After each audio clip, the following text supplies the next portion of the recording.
Welcome to the Slop Temple. We pray this video helps. In this video, I will explain how to reset your Apple Watch.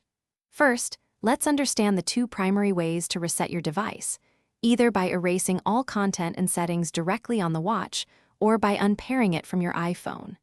Before you begin, make sure your Apple Watch has at least 50% battery life.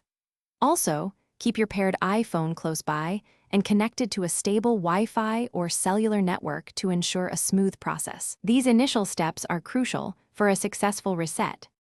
To erase all content and settings directly from your Apple Watch, begin by opening the Settings app on your device. Scroll down and tap on General, then proceed to select Reset. From there, you'll see the option Erase all content and settings. Tap this and then confirm your choice.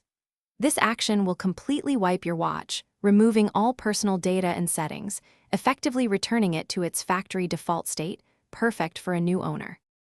Alternatively, you can unpair your Apple Watch using your iPhone. Start by opening the Watch app on your paired iPhone.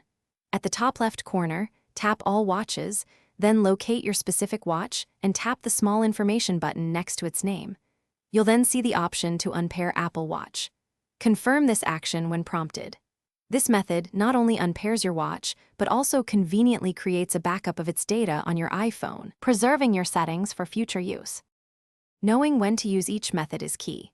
Choosing Erase all content and settings is the best approach if you're planning to sell, trade, or give your Apple Watch to someone else, ensuring all your personal data is removed. Unpairing, on the other hand, is more suitable for troubleshooting minor issues or when you're setting up a new iPhone and want to transfer your watch's pairing. Always remember to disable activation lock before permanently parting with your device. Thanks for watching. Consider subscribing if we helped you.